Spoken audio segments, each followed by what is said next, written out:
Queridas, queridos, vamos a continuar con nuestro estudio, lectura de El Leviatán de Thomas Hobbes.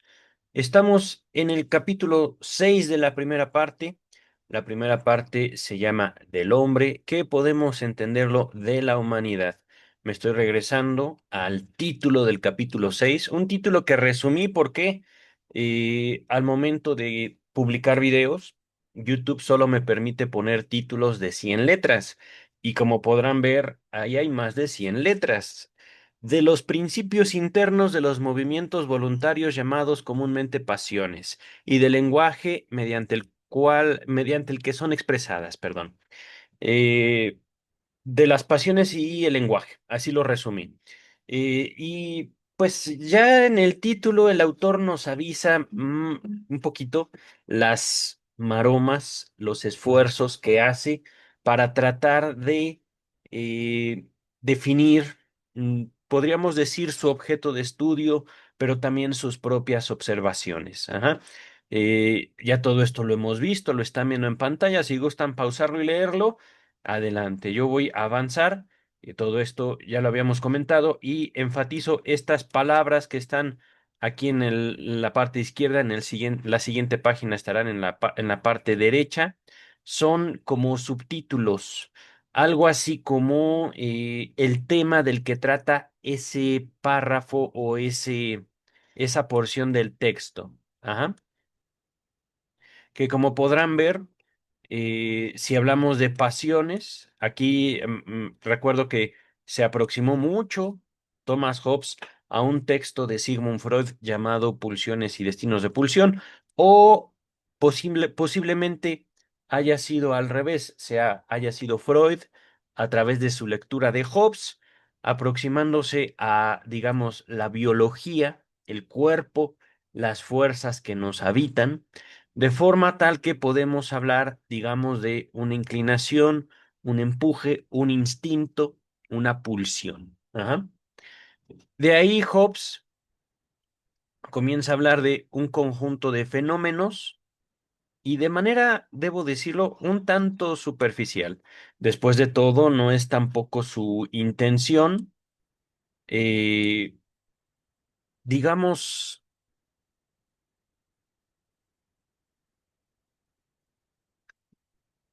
extenderse, profundizar en cuanto a, por ejemplo, la noción de bien y mal.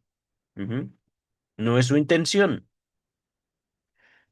pero a partir, digamos, de eso, que de hecho yo también podría decirlo, lo hago en mi libro, eh, hablar acerca de las, ¿cómo decirlo? Las experiencias que compartimos como humanidad, como seres vivos, experiencias que podemos también decir ocurren en animales, todos podemos identificar, bueno, aquellos que tenemos mascotas, cuando nuestra mascota está feliz, sean perros, sean gatos, ajá. Y de ahí Thomas Hobbes comienza, digamos, a describir asociaciones entre esos fenómenos. ¿Cómo va, digamos, al menos de acuerdo a su planteamiento? Una secuencia, una lógica. Ajá. Pero sí llega a este, digamos, a mi criterio, a esta exageración, a este grado de meticulosidad o de detalle que a mí me parece un tanto innecesario. Ajá. ¿Qué necesidad tenemos, por ejemplo, de aquí nos quedamos? Señalar que la curiosidad es un fenómeno exclusivamente humano, nos distingue de otros animales. Aquí hice el comentario, el video pasado, a Hobbes, Hobbes posiblemente nunca haya escuchado el dicho, la frase, el refrán, la curiosidad mató al gato, es decir, los gatos y otros seres vivos pueden ser curiosos. Ajá. Pero sí llega a un punto, digamos, en el cual el texto parece un diccionario y eso, digamos, no le resta su valor. Ajá. Vamos entonces a continuar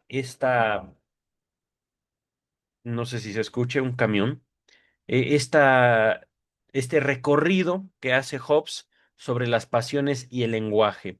Un recorrido que me gustaría mencionarlo, me recuerda a muchos textos de psicología o de terapia cognitivo-conductual, en el cual dicen, se tiene que hablar así. Ajá.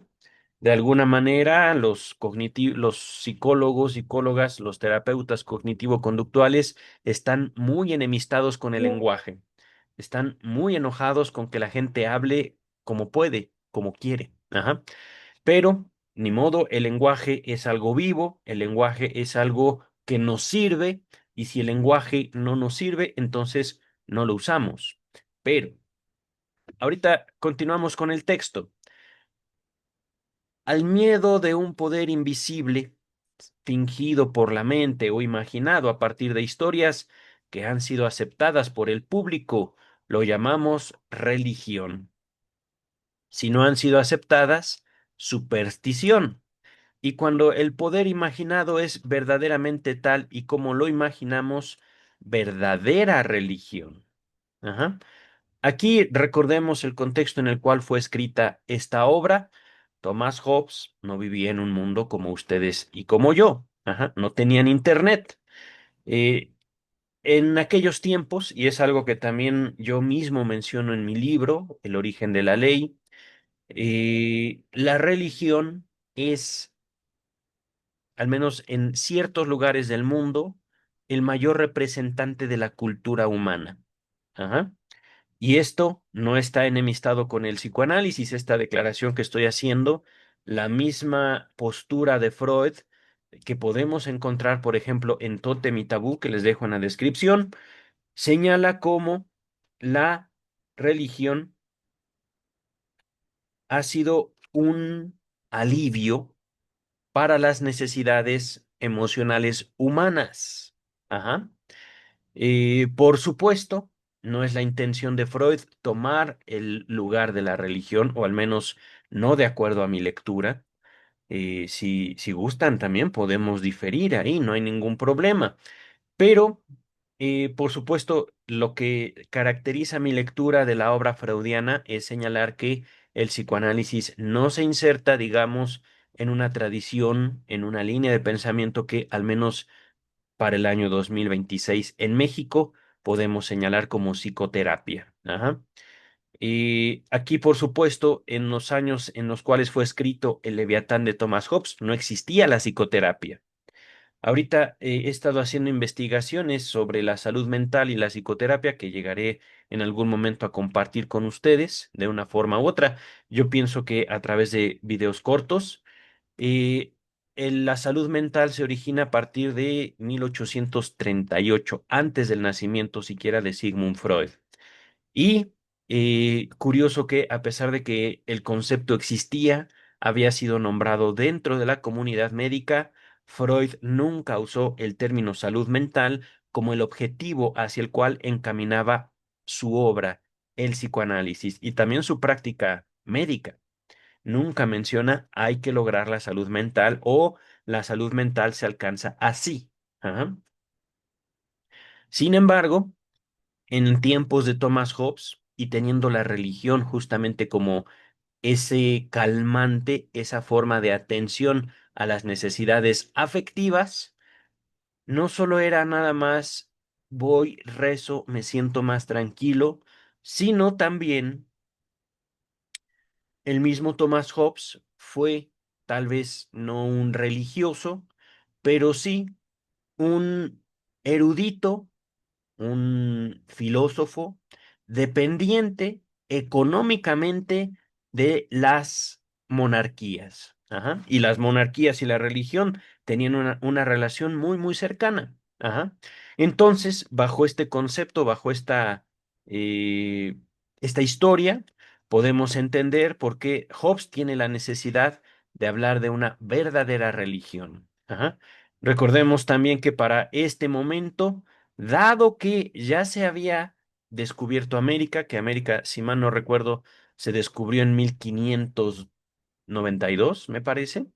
Ahorita lo podemos revisar, pero descubrimiento de América, colonización, y hay un fenómeno también muy importante antes de el Leviatán de Thomas Hobbes. Ahorita lo podemos contrastar, pero la Reforma Protestante, esta división que se da dentro de el seno del catolicismo, a través del cual, por un lado, se nombran católicos romanos y por otro lado empieza, digamos, una rama de estudio, de abordaje, de interpretación diferente a las escrituras bíblicas, podríamos decir. eh, las escrituras sagradas hebreas y el Nuevo Testamento, que es, digamos, como una reunión de un conjunto de textos que hablaban específicamente sobre la figura de Cristo. Ajá.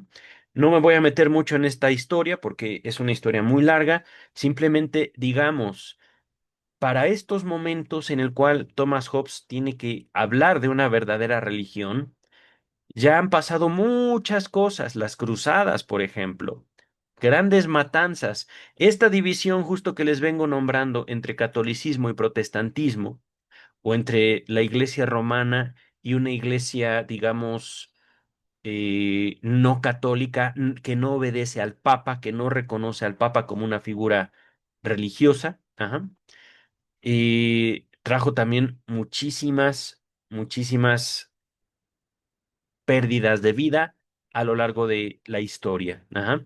Ahorita ya no es tanto, ahorita digamos esa pasión, ese coraje, ese odio que se despertó, digamos, entre los semejantes, ha ido menguando, al menos superficialmente. Ajá. Seguramente si nos ponemos a investigar, podremos encontrar al día de hoy crimen de odio entre población que creen en el mismo Dios, que tienen, digamos, el mismo libro como su fuente dogmática. Ajá. Pero, dice el texto, vamos a ver, un segundito. Esta, ¿cómo decirlo? Ahí está. Esta consulta la hago constantemente. Vamos a ver el Leviatán. Un texto de 1651. Pensé que era 1500, es 1600. Ahora, eh, Reforma Protestante.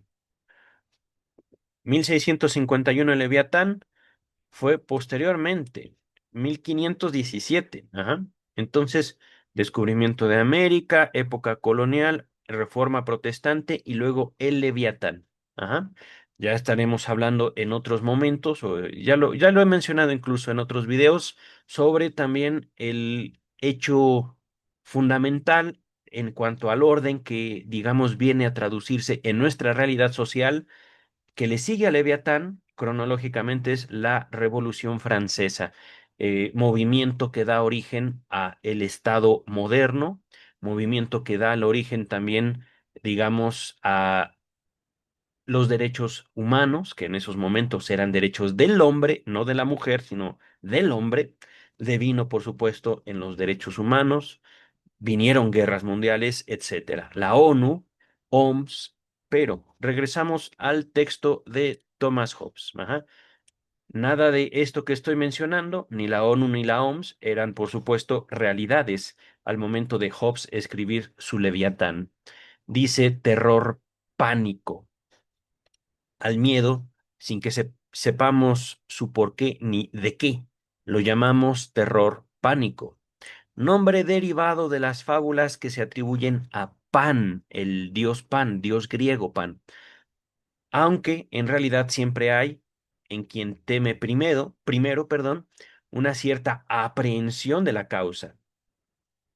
Ahorita voy a terminar el párrafo. Y los demás se contagian por imitación, creyendo cada uno que el otro sabe por qué. Por tanto, esta pasión solo afecta a las personas cuando forman parte de una masa o multitud de gente. Curioso que use la palabra masa. Seguramente no será una palabra que aparezca en el texto o en el idioma original, pero sí los traductores la nombran como masa. Les dejo en la descripción Psicología de las masas y análisis del yo, texto de Sigmund Freud. Es una palabra curiosa, digamos, para referirse a un conjunto de gente. Ahora, aquí, en este párrafo, podemos hablar al menos de dos fenómenos muy cercanos a nosotros, por cuanto, digamos, la estructura de nuestro mundo. Primero, la ansiedad o la angustia, como gusten nombrarlo. Al menos en este momento los voy a tomar como sinónimos. Puede ser que me equivoque, pero angustia y ansiedad, un miedo a no sé qué, por el momento. Ajá. Y no se trata de decir las cosas son así, sino brindar como una perspectiva más amplia del texto que estamos abordando. Ajá. Les recuerdo, hablamos de salud mental a partir de 1938. Freud no se inserta en esta política médica, sino más bien Freud se desplaza para apartarse, digamos, de la misma política médica. Es decir, la enfermedad no necesariamente es algo malo. La enfermedad. A partir, digamos, de esta separación de Freud, digamos, de la ética y la política médica, nace el psicoanálisis, no como una psicoterapia como ustedes y yo la podemos comprender, sino como una herramienta, entre otras cosas, para que los propios médicos se cuiden de sus pacientes. Ajá. Voy a dejarlo hasta ahí. Hay, por supuesto, mucha definición que podemos ahondar para separar justamente a Freud de la salud mental. Ujú. Pero, eh, por supuesto, nada de esto había ocurrido cuando Thomas Hobbes escribió lo que estoy subrayando. En aquellos tiempos, podemos entenderlo así, lo que ustedes y yo conocemos como ansiedad o angustia, en aquellos momentos era terror, pánico. Pero ¿de qué tienes miedo? No lo sé, no estoy seguro, pero siento que algo va a pasar. Como que es una sensación. Ajá. Y el segundo fenómeno que podemos nosotros para el año 2026 hablar, distinguir un fenómeno de masas, ciertamente, pero que también se conoce, y esto en la, digamos, perspectiva popular, como histeria colectiva. Ajá. Recordemos, Freud se inserta, digamos, en una, tal vez no política médica, pero sí historia médica en el cual la neurosis formaba parte de los cuadros clínicos, es decir, la neurosis era una de muchas enfermedades mentales, pero dentro de la neurosis estaba la histeria. Ajá. El valor de la obra de Freud fue ir borrando la separación entre esas condiciones llamadas neurosis y el resto de la población o lo normal. Ajá. Hablar, por ejemplo, de angustia o ansiedad es algo que todo ser humano puede vivir en ciertos momentos de su vida, porque, queridas, queridos, constantemente nos estamos enfrentando a lo desconocido, a las inseguridades, a las posibilidades. Ajá. Y la reacción frente a las posibilidades pueden ser muchas. Algunos miedos, otros gusto, otros excitación, otros más bien odio ante lo no definido. Ajá. Pero hay aquí, digamos, un tercer fenómeno en el cual no había pensado y que justamente nos puede acercar a una cierta normalidad. Ajá. Mm, ¿Cómo se le llama? Tiene que ver con la atención. Lo tenía en la punta de la lengua, quería plasmarlo, quería hablar de ello. La sugestión, el creer. Y el creer no como algo relacionado con el dogma, con la religión, como viene hablándonos Hobbes, sino con la expectativa, con el deseo. Sugestión.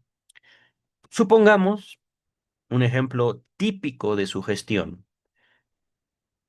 Me siento mal, tengo el cuerpo cortado, me escurre la nariz, me duele la cabeza. Gripe, pienso yo.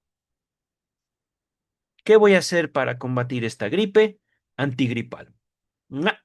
Me tomo el antigripal, me siento mejor, pero poco a poco mi salud realmente no va mejorando, sino que la gripe se sostiene. Y tengo una semana tomando antigripales y esto no mejora. Lamentablemente, tendré que ir a ver a un médico, pienso. Ajá.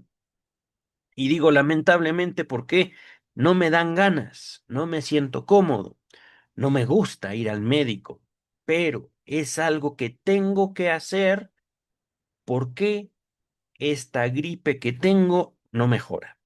Ajá. Seguramente me va a recetar antibióticos inyectados y no quiero porque no me gustan las inyecciones, pero este es un ejemplo nada más. Ajá. Los demás se contagian por imitación, creyendo cada uno que el otro sabe por qué tiene miedo.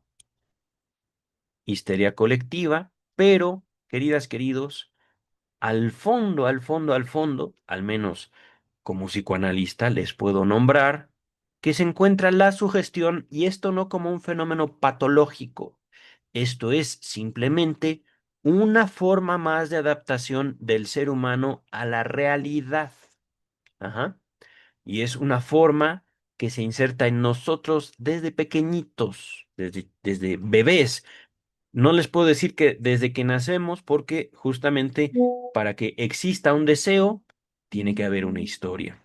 Y esa historia debe estar marcada por la carencia, no por algo malo como la pobreza, sino como tengo hambrita, lo voy a poner así, cuando recién nacemos ni siquiera sabemos qué es el hambre, simplemente algo pasa en nuestro cuerpo y después le ponemos nombre de hambre. Ajá. Tengo hambre, mamá me da de comer. Ya no tengo hambre, pero otra vez el hambre regresa. ¿Ah? Y mamá no me da de comer exactamente en el momento, sino que un poquito después. Y me alimenta, baja el hambre, pero el hambre regresa. Es el cuerpo, es la naturaleza, queridas, queridos. No podemos eliminar eso. Ajá. Pero justamente expectativa, frustración. Expectativa, frustración, expectativa, frustración. Y esta dinámica justamente es la que da origen al deseo. Pero nada de esto lo menciona tal cual Freud. Freud, digamos, es un discurso mucho más refinado, mucho más detallado. Ajá. Esto lo menciono yo. Vamos a regresar al texto. A la alegría que se deriva de la aprehensión de lo nuevo, es decir, pasamos del terror a la alegría, la llamamos admiración, pasión que es propia del nombre, porque excita su apetito de conocer la causa. Miren, me gusta esto de apetito. La necesidad es que, queridas, queridos, nos guste o no, tengamos mucho dinero o no tengamos nada, somos hijos del hambre, somos hijos del deseo. Y ahí, queridas, queridos, no hay terapia. Ahí no hay nada que hacer. Simplemente hay cosas que aceptar, cargas que hay que reconocerlas y seguir y crecer con esas cargas. Crecer tanto en el sentido físico, siendo niños, siendo niñas, pasamos por juventud hasta ser hombres o mujeres, después ir poco a poco regresando a nuestra infancia. Ajá. Pero también crecer como civilización. Si no tengo, me invento cómo tenerlo. Este avance tecnológico de Internet es sin duda alguna una de las más ¿cómo decirlo? Las herramientas más importantes que hemos desarrollado, tal vez a lo largo de toda la historia. Pero vamos a ver qué viene después con la inteligencia artificial. Dice el texto, la alegría que surge cuando un hombre piensa en su propio poder y destreza es esa exultación de la mente a la que llamamos glorificación. Miren, me llama la atención. Acá él es el autor el que nombra la religión, pero aquí está asociando la gloria a la humanidad misma. Y esto es curioso porque recordemos también en la introducción se menciona cómo el autor fue tachado de ateo, fue tachado de un peligro en contra del orden establecido porque hablaba mal de la religión. Sí y no. Ajá. Dice el texto, si está fundada en la propia experiencia de acciones anteriores, es igual que la confianza en uno mismo. Recordemos, no existe autoestima, que un término, la autoestima, un tanto cuestionable, pero regresamos al texto. Ajá. Pero si se basa en en la adulación recibida de otros, es decir, otros que me reconocen, o solamente se supone para complacerse en las consecuencias de que ellas se derivan, se llama vanagloria, nombre muy acertado, es decir, una gloria falsa o mentirosa o un tanto ridícula. Ajá. Dice el texto, porque una confianza bien fundamentada genera nuevos empeños, nuevos esfuerzos, mientras que la mera suposición de que se tiene poder de hacer algo no genera nada y es, por tanto, justamente llamada vana, inútil. Ajá. Dice el texto, miren, la tristeza que proviene de albergar la opinión de que se carece de fuerza o poder se llama depresión mental. Hablando de autoestima, queridas, queridos, ¿por qué se puede cuestionar, al menos desde el psicoanálisis, la depresión, la autoestima? Hablamos de, digamos, una satisfacción que va más allá de los modelos establecidos. Placer bueno, dolor malo. Ajá. La humanidad no es así de simple. La gran mayoría de los seres humanos separamos la experiencia sensible de la experiencia de satisfacción. Lo he nombrado no solo en mi libro, sino en muchos otros videos. Como seres humanos adultos podemos experimentar placeres incómodos, satisfacciones dolorosas o también dolores ricos, dolores satisfactorios. No nos vayamos tanto en el aspecto del sexo, del coito, del acto sexual, que duele, sino que, bueno, duele no solo dependiendo de la naturaleza del acto, sino de su intensidad, su duración. Ajá, puede ser doloroso, pero el ejercicio, el trabajo, cuestiones que justamente como adultos sabemos que pueden llegar a darnos satisfacciones muy grandes. Les recomiendo mucho esta película, ¿cómo se llama? Emma Watson, no, no es Emma Watson. Eh, Criaturas hermosas, criaturas, denme un segundito.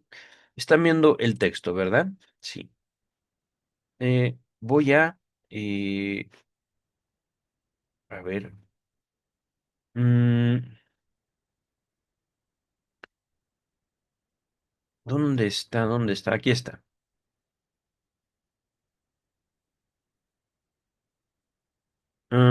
Lo recordaba como hermosas criaturas, pero no ese es el título.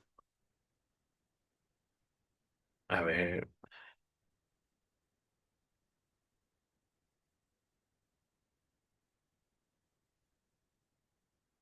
¿dónde está? No la veo. No tiene mucho. ¿De quién era? ¿De quién era? Y la vi hace poco. Bueno, la vi la vi anunciada, la había. La vi cuando se estrenó. Es una película donde si mal no recuerdo, eh, una chica muere, una chica muere,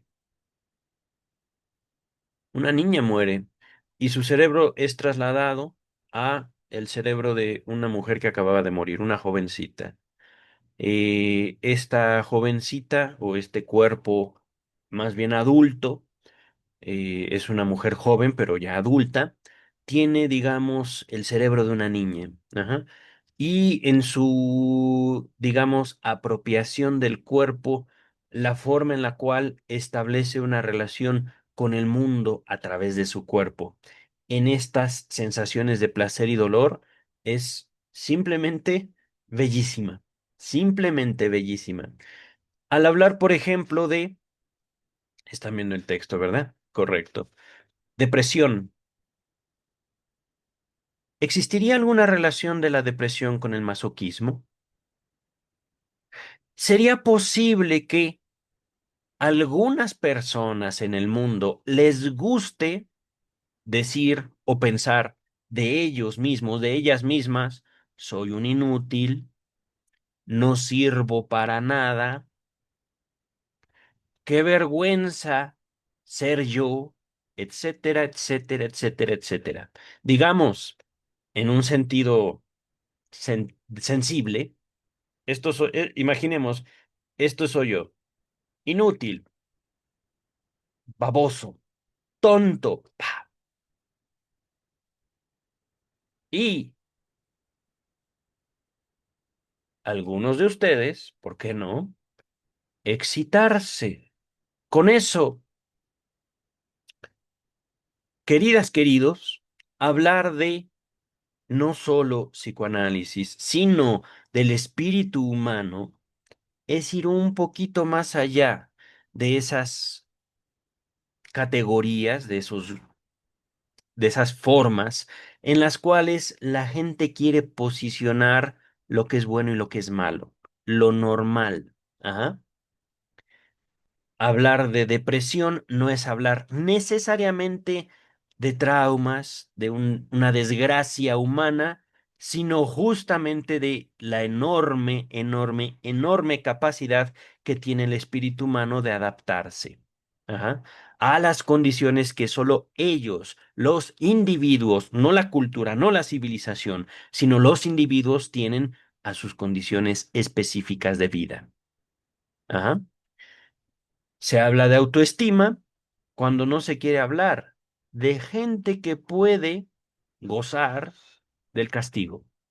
Y, por supuesto, de la posibilidad que tenemos todos los seres humanos, incluso los niños, de castigarnos a nosotros mismos, ya sea física, de forma física, es decir, cualquiera se puede pegar o nalguear a sí mismo, o a través de la palabra es que soy no, no sirvo, etcétera, etcétera, etcétera. Ajá. Pero por supuesto, queridas, queridos, esto lo menciono como una observación. Si bien podemos partir de que hay razones para dudar de estos nuevos pecados médicos que se llaman hoy salud mental, podemos también incluso cuestionar la perspectiva que les acabo de proponer. Ajá. Ya habrá momento para hacer todo eso. Ahorita vamos a continuar, pero enfatizo, las enfermedades mentales es algo que tenemos que cuestionar. Es una realidad que debemos, más que creer, plantear de manera concreta, segura, efectiva. Ajá. Si todo es, por ejemplo, la depresión, y no lo digo yo, lo podemos revisar, pero será en otro momento, lo pueden hacer ustedes. La depresión puede ser una enfermedad mental sin síntomas, asintomática. ¿Y por qué lo dices?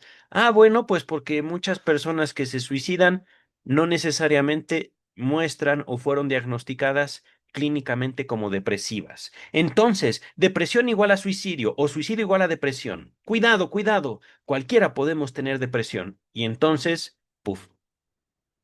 Aquí no se borra, digamos, el cuadro clínico en el sentido freudiano, en el sentido psicoanalítico, para nosotros mismos como seres humanos buscar relacionarnos con nuestro deseo, sino más bien se borra los límites de la depresión al nombrar una posible depresión sin síntomas para que toda la población tenga medicamentos para la depresión.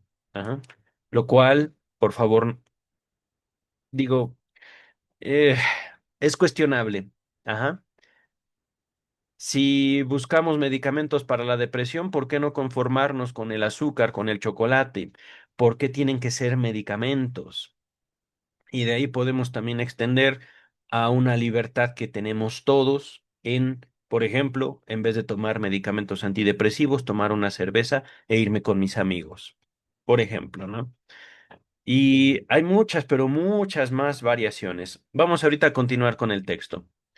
La vanagloria que consiste en fingir o suponer en nosotros mismos facultades que sabemos que no existen es muy común en los jóvenes y se ve alimentada por historias y cuentos de personajes caballerescos. A menudo se corrige con la edad y el trabajo. Gloria repentina, dice. La gloria repentina es la pasión que produce esos gestos llamados risa y es causada por un acto propio que agrada a quienes lo hacen. Qué curiosa forma de acercarse a la estética. O por la percepción de alguna deformidad en los demás que, por comparación, hace que los que se ríen experimenten una repentina autocomplacencia. Esta pasión es muy común en quienes son conscientes de poseer muy pocas facultades y se ven forzados a mantener su propia autoestima, ¿va? Curioso, fijándose en las imperfecciones de otros hombres. Ay, querido, bueno, tenemos esos derechos. Por lo tanto, reírse mucho de los defectos de los demás es señal de pusilanimidad, es decir, mediocridad. Ajá. Pues es característico de las mentes insignes ayudar a otros a librarse del ridículo y compararse a sí mismas solo con las mejor dotadas. Por el contrario, la depresión repentina es la pasión que causa el llanto y es causada por esos accidentes que eliminan de pronto una esperanza vehemente o que ponen freno a nuestro poder. Quienes son más susceptibles de esta pasión son los que dependen principalmente de ayudas externas, como le sucede a las mujeres, lo dice el autor, y a los niños. Es que, queridas, queridos, aquí por supuesto, recordemos, no había Freud, no había psicoanálisis cuando esto se escribió. Y no es que tampoco el psicoanálisis contradiga del todo esto de forma estricta. Lo que dice Freud, no todas las personas con cuerpo femenino adquieren la característica de la feminidad. Ajá. Incluso pueden haber hombres heterosexuales femeninos. No incluye, digamos, o no tiene que ver con que un hombre tenga ciertos manerismos, cierta forma de comportarse, y eso quiera decir que es homosexual. No. En segundo lugar, algo que heredó el feminismo, la mujer no nace, se construye. Una niña deviene mujer o adquiere feminidad justamente al reconocer no solo, digamos, un lugar social, que es, digamos, lo que es de lo que se ocupa el feminismo, tratar de descolocar ese lugar que se le otorga a la mujer, sino reconocer su falta de miembro, reconocer su falta de pene, ajá, reconocer su diferencia anatómica con el varón. Ujú. Tiene que ver, en algunos casos, en algunas culturas, y en ciertos sentidos, justamente con la adquisición de la feminidad, como un poder. Esto es lo que no se reconoce en el movimiento feminista, que lo femenino, no lo violento, sino lo femenino, voy a ponerlo así, la posibilidad de pedir ayuda es algo típicamente femenino. Y eso, aunque no lo parezca, tiene un poder mucho más grande que la violencia, siempre y cuando se reconozca y se ejerza. Queridas, queridos, hablando por ejemplo de, y esto lo pueden revisar ustedes, la población que acude a psicoterapia es en su mayoría femenina. Ahí tenemos ya esa configuración justamente psicológica, social. Ajá. Los varones que van a psicoterapia, no necesariamente por una cuestión, digamos, de buscar ayuda, y esto, psicoterapia, no psicoanálisis, ¿vale? Podríamos decir que el psicoanálisis se separa ahí de la psicoterapia en otro sentido. No tanto que la mayoría sean varones, sus consultantes, la mayoría sigue siendo mujeres, pero no se toma justamente como una, una relación de ayuda. Yo vengo contigo, psicoanalista, porque tú me vas a ayudar. Ajá. Ahí hay, digamos, como algo, detalles que ahorita no puedo profundizar porque me desviaría mucho del tema. Ajá. Pero justamente esa búsqueda de un algo en el otro para yo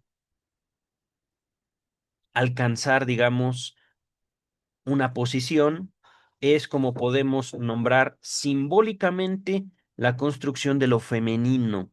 Ujú. Y esto se puede manifestar en la búsqueda de ayuda.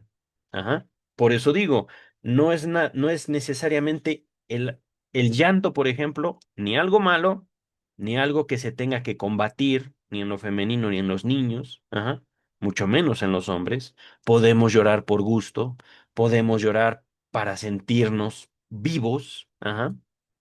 O bien la búsqueda de ayuda, o también podemos decirlo, eh, lo femenino en un cuerpo masculino, el relacionarnos, el formar lazos, justamente es lo que nos puede llevar a un crecimiento tanto personal como social, sí, en la civilización, ¿vale? Dice el texto, así, algunos lloran por la pérdida de amigos, otros por el desafecto que reciben de estos, otros porque sus pensamientos de venganza son interrumpidos por una inesperada reconciliación, pero en todos los casos la risa y el llanto son movimientos repentinos. La costumbre acaba por anularlos, porque ningún hombre se ríe de chistes que ya son viejos. Seguro. O llora por una antigua calamidad. Seguro. Ahí te dejo solito, Hobbes. Dice el texto, la tristeza que surge ante el descubrimiento de algún defecto de la propia capacidad es la vergüenza. Pasión que se manifiesta en el rubor, en, digamos, ponerse colorado. Ajá. Consiste en la aprehensión, en la captura, en, digamos, el tomar de alguna cosa deshonrosa en uno mismo. En los jóvenes es señal de un amor por la buena reputación, lo cual es encomiable. No me acuerdo qué era eso. En los viejos es señal de lo mismo, pero como les ha llegado demasiado tarde, no es encomiable. ¿Qué es eso? A ver, un segundito, estoy buscando. Encomiable. Digno de encomio o alabanza. Encomio. A ver, entonces, encomio. Alabanza encarecida. A ver, sinónimo. Elogio, lo cual es elogiable, lo cual es importante reconocer. Ajá. Ok, ok. Dice el texto.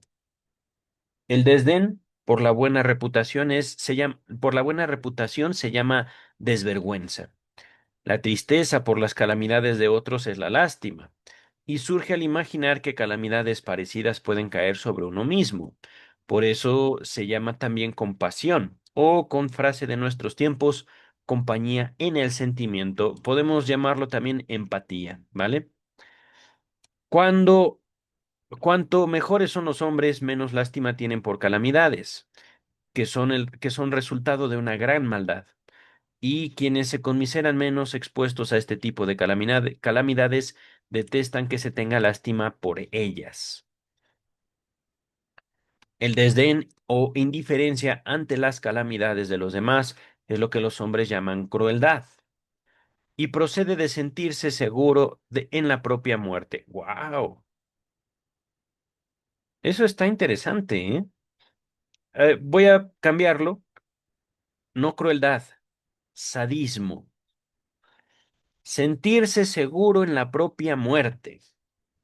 Hablamos ahorita de masoquismo, por supuesto, y esto es también algo importante. Puede ser que no haya en tiempos de Hobbes un Freud, un psicoanálisis, mucho menos un Lacan, pero sí había masoquismo, sí hubo el Marqués de Sade. Me surgió la duda, aquí quiero que me acompañen. Estamos, a ver, miren, aquí estuve buscando la película, no la encontré.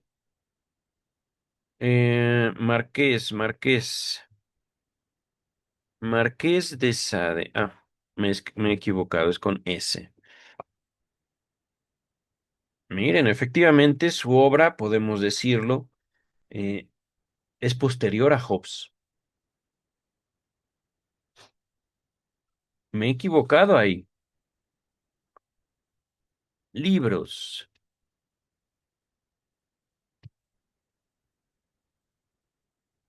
Ups.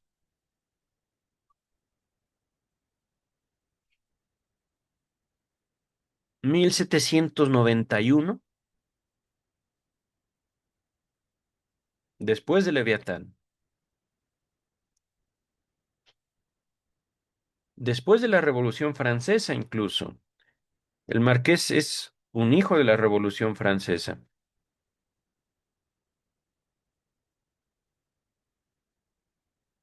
Vamos a regresar al texto. Pero, por supuesto, se nombra el sadismo a partir del Marqués de Sade.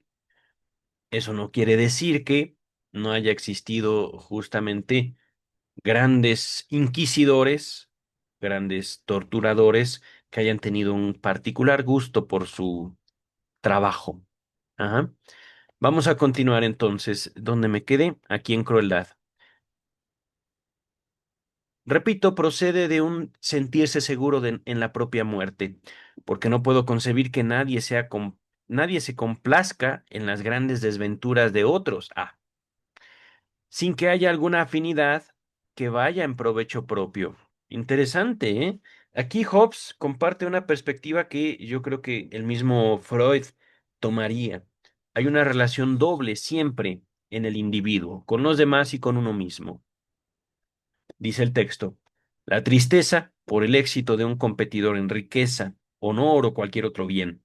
Si va acompañada de un esfuerzo por nuestra parte para igualarlo o superarlo, se llama emulación. Pero si va unida al empeño de suplantar u obstaculizar a un competidor, se llama envidia. Hay ocasiones en que en la mente de un hombre se suceden alternativamente apetitos y aversiones, esperanzas y miedos con respecto a un mismo objeto. Se presentan sucesivamente en su pensamiento las buenas y las malas consecuencias de realizar una acción y de no realizar o de no realizarla. Así ocurre que a veces tenemos apetito por ese objeto y otras sentimos aversión hacia él. Hay momentos en que tenemos esperanza de poder realizar nuestro deseo y otras en que desesperamos o tenemos miedo de hacerlo.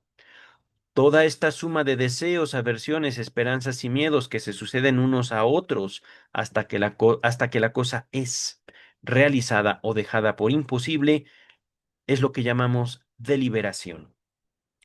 No hay, por tanto, deliberación sobre cosas pasadas, porque, como es obvio, es imposible cambiarlas. Seguro, ¿ok? Es que no es nada más cuestión de cambiarlas, queridas y queridos. Regresamos al pasado, porque el pasado también nos trajo placeres o dolores que queremos corregir al presente. Ajá. Dice el texto, tampoco la hay sobre cosas que sabemos o pensamos que son imposibles, pues los hombres saben o piensan que una tal deliberación sería vana o inútil. Ay, querido Hobbes, es muy funcionalista, digámoslo así. Es muy lógico, pero en su lógica no incluye a la humanidad. Ajá. No incluye que o no quiere aceptar que a veces somos vanos. Podemos incluso ser más fuertes. Todos somos vanos, todos somos inútiles si nos vemos desde una perspectiva más general. Todos nacemos y morimos igual. Ajá. Podemos tener, repito, mucho dinero, poco dinero. Podemos tener muchos amigos, ningún amigo. Podemos ser los más grandes creyentes o los más grandes ateos, morimos. No hay cambios, no hay ahí nada nuevo. Pero, dice el texto, podemos decir entonces todos somos vanos, claro. Una perspectiva un tanto más bien filosófica, más que psicoanalítica. Pero, dice el autor, podemos deliberar sobre cosas que son imposibles si pensamos que no lo son, y sin saber que nuestra deliberación es vana. Esto está lindo, realmente está lindo. Ajá. No importa qué tan inútiles seamos, no importa cuánto poder creemos tener, podemos hacer algo. Simplemente hay que plantearlo, hay que hacerlo, hay que ir, hay que luchar, aunque pensemos, ahí está Goliat y yo soy pequeñito. Ajá. Dice el texto. La deliberación recibe este nombre porque consiste en un poner fin a la libertad que teníamos de hacer o de no hacer, según nuestro apetito o aversión. Esta alternativa, sucesión, es decir, cambio de apetitos, aversiones, esperanzas y miedos, no se da menos en otras criaturas vivientes que en el hombre. Curioso. Por lo tanto, también las bestias deliberan. Se dice, pues, que una deliberación termina cuando aquello sobre lo que estábamos deliberando es hecho, seguro, o es juzgado imposible. Ok. Hasta entonces, conservamos la libertad de hacer o de omitir, según nuestro apetito o aversión. En la deliberación, el último apetito o aversión que precede inmediatamente a la acción o a la omisión es lo que llamamos voluntad, el acto, no la facultad de querer. Y las bestias que poseen deliberación han de poseer también necesariamente voluntad. Eso está bello, está muy bello de hecho. La definición de voluntad, que suele darse en las escuelas como un apetito racional, no es buena. ¡Oh! Muy bueno de parte de Hobbes. Voy a ponerlo así. Voluntad no es lo mismo que razón. Aquí lo dice, querer. Yo quiero, lo hago. Puedo, lo hago. ¿Es racional? No necesariamente. Puede ser, puede que no. Ajá. Dice el texto. Porque si lo fuera, no podría haber ningún acto voluntario contra la razón. ¡Oh! Un acto voluntario es lo que procede de la voluntad y de ninguna otra cosa. Oh, ahí está colocando la voluntad por encima de la razón. Ajá. Dice el texto, pero sí, en lugar de decir apetito racional, decimos que es un apetito que resulta de una deliberación precedente, entonces la definición es la misma que he dado aquí. Por lo tanto, la voluntad es el último apetito del proceso deliberador. ¡Wow! Esto lo agrego yo y de un proceso deliberador que no necesariamente es consciente. Entonces, voluntad no es conciencia. Dice el texto. Y aunque en el lenguaje común decimos que un hombre tuvo alguna vez la voluntad de hacer algo que, sin embargo, se abstuvo luego de hacer, eso no fue, propiamente hablando, otra cosa que una inclinación, la cual no produce ninguna acción voluntaria, ya que dicha acción no depende sino de la última inclinación o apetito. Porque si los apetitos intermedios produjeran alguna acción voluntaria, entonces, y por la misma razón, también las aversiones intermedias harían esa acción involuntaria. Y así, una misma acción sería a un tiempo voluntaria e involuntaria. Bravo, bravo. De hecho, me gustaría volverlo a leer. Si gustan, pueden adelantar.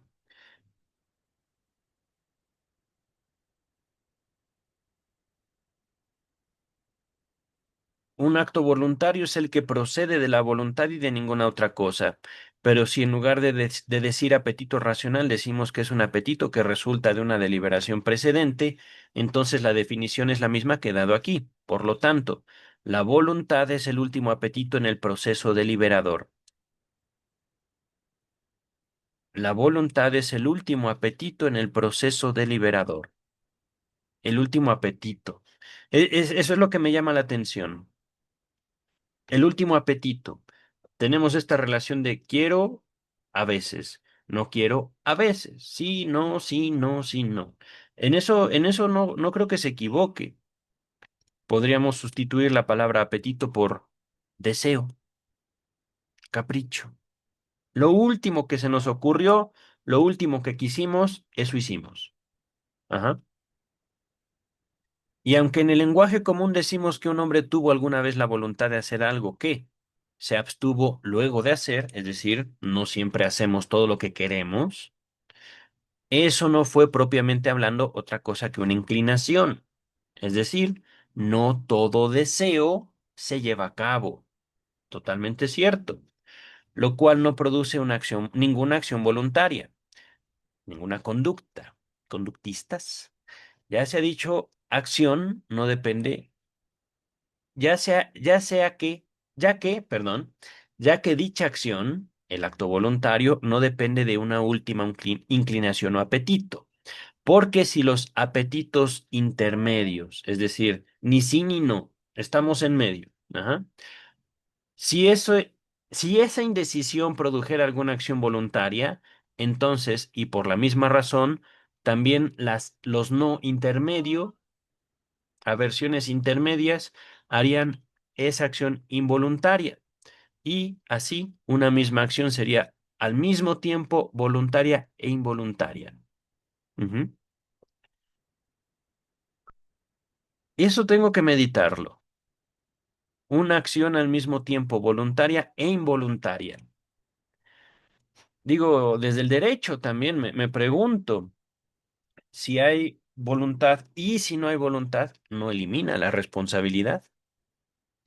Esto, queridas y queridos, lo he visto en en algunos chats sobre interpretación de los sueños.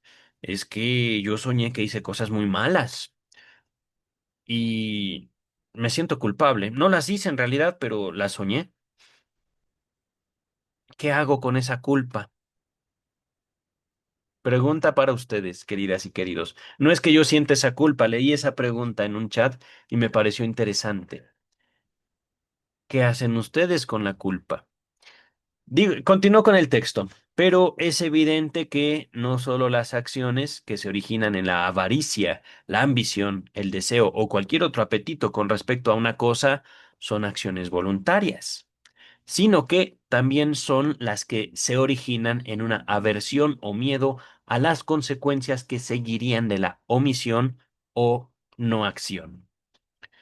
Las formas del lenguaje mediante las que se expresan las pasiones son en parte las mismas y en parte diferentes de aquellas mediante las cuales expresamos nuestros pensamientos. Generalmente y en primer lugar, eso no lo entendí, le soy sincero. ¿Cuál sería la necesidad de separar el lenguaje del pensamiento?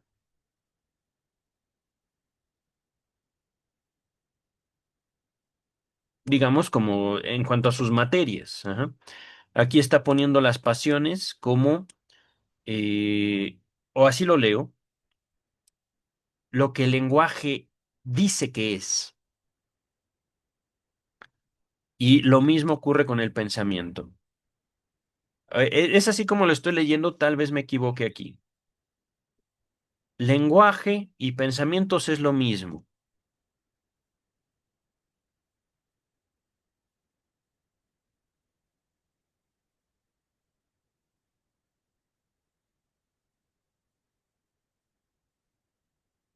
Dice el texto, generalmente y en primer lugar, todas las pasiones pueden ser expresadas en modo indicativo. Amo, temo, me alegro, delibero, quiero, ordeno. Pero algunas tienen por sí mismas modos particulares de expresión que no son, sin embargo, afirmaciones, menos cuando sirven para hacer otras diferencias, mientras, además de la pasión de que proceden. Tengo 10 minutos. Ay, caray. Sí, sí puedo. Sí, se puede. Aquí.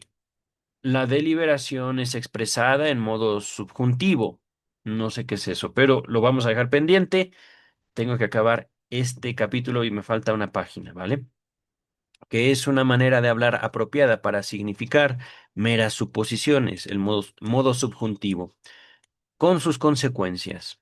Por ejemplo, si esto fuera hecho, se seguiría de esto otro. Esta manera de hablar no difiere del lenguaje del razonamiento, excepto en que éste se hace con términos generales y la deliberación se hace principalmente con términos particulares. Desde el yo, deliberar, y digo desde el yo, pero podemos decirlo un acuerdo entre individuos. Ajá. Términos particulares. El lenguaje del deseo y de la aversión es un lenguaje en modo imperativo.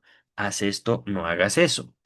Cuando a una persona se le obliga o se le prohíbe hacer algo, el imperativo adquiere la modalidad de orden, no de orden de estructura, sino de orden de imposición. También puede ser, en otros casos, un ruego o un consejo. El lenguaje de la vanagloria, de la indignación, de la piedad o de la venganza es un lenguaje en modo optativo, pero para el deseo de conocer hay un modo particular de expresión que se llama modo interrogativo, como cuando decimos, ¿qué es esto?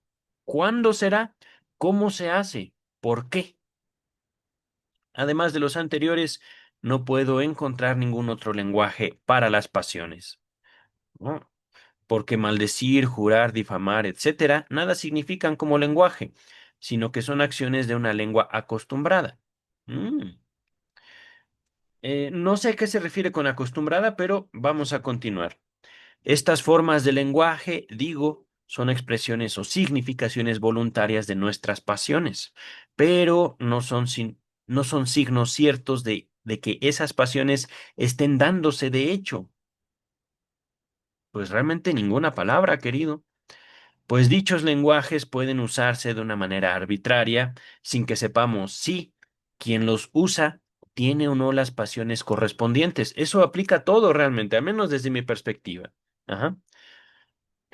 La mejor señal de que las pasiones están de hecho presentes se encuentra en el semblante de las personas, en los movimientos de su cuerpo, eso sí, en sus acciones y en los fines o propósitos que, por otros medios, sabemos que tiene el hombre o la humanidad en su conjunto, ¿vale?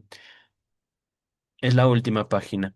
A causa de que en la deliberación los apetitos y aversiones surgen de la anticipación de las buenas o malas consecuencias de la acción sobre la que estamos deliberando o pensando, El efecto bueno o malo de nuestras deliberaciones depende de nuestra capacidad para anticipar una larga cadena de consecuencias, cuyo fin muy raras veces puede ser previsto por hombre alguno, pero en la medida en que un hombre pueda ver en esas consecuencias mayor bien que mal, podrá decir que toda la cadena consecuencial constituye lo que los autores llaman un bien verosímil o bien posible. Y contrariamente, cuando el mal excede al bien, toda la cadena de consecuencias constituiría un mal verosímil o posible. No puedo evitar pensar aquí en machine learning, pero mis locuras, mis estudios, dice el texto. Hoy, así quien posea, por experiencia propia o haciendo uso de su razón o de modelos predictivos, eh, la capacidad de anticipar las consecuencias con mayor seguridad, deliberará mejor y podrá, cuando lo desee, dar mejor consejo a los demás. El éxito continuo es el logro de las cosas que un hombre desea cuando desea de cuando en cuando. Es decir, la continua prosperidad es lo que los hombres llaman felicidad. Qué bello está eso. Digo, me parece más poético que real, pero no deja de ser muy, muy bello. Felicidad en esta vida, quiero decir.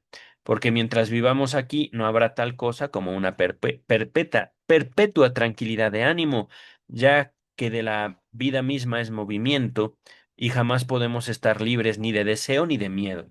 Qué bello. Lo mismo que tampoco podemos estar libres del sentido. No sé qué sentido, no sé a qué se refiere el autor. El tipo de felicidad que Dios ha dispuesto para quienes le honran con devoción será algo que un hombre disfrutará desde el momento en que lo conozca. Pero esos son, no me río de Dios, sino de eso del momento en que lo conozca. Ahí es no tanto una burla al autor, sino más bien cuando eso pasa. Me hizo feliz esa frase. Pero esos son goces que ahora nos resultan incomprensibles. Como ininteligible, nos resulta también el término visión beatífica que usan los escolásticos. Sí, sí, no lo entiendo para nada. Visión beatífica. Por último, la forma de lenguaje mediante la cual los hombres significan que tienen buena opinión de algo es la alabanza. Y la que emplean para dar a entender el poder o la grandeza de algo es la magnificación. Y la que emplean para significar la opinión que tienen de la felicidad de un hombre es llamada por los griegos, no sé qué es eso. Ah, miren, pas- eh, ahorita vemos, expresión para la que no tenemos nombre en nuestra lengua. Abajo dice la nota a pie de página número 2, quizá la expresión castellana que recoge esta misma idea sería la de pasión congratulatoria, una pasión de dar gracias, digámoslo así. Debo esta sugerencia al profesor David Cunningham. Finaliza el texto, finaliza el capítulo 6 y para el presente propósito, lo dicho sobre las pasiones es ya suficiente. Bien, queridas, queridos, terminamos el capítulo 6 de El Leviatán de Thomas Hobbes. Tengo 2 minutos para estar donde debo de estar, pero no es lejos. Cuídense mucho, queridas, queridos. Nos vemos lunes de Luis López Ballesteros y el resto de la semana con otros textos. Bye.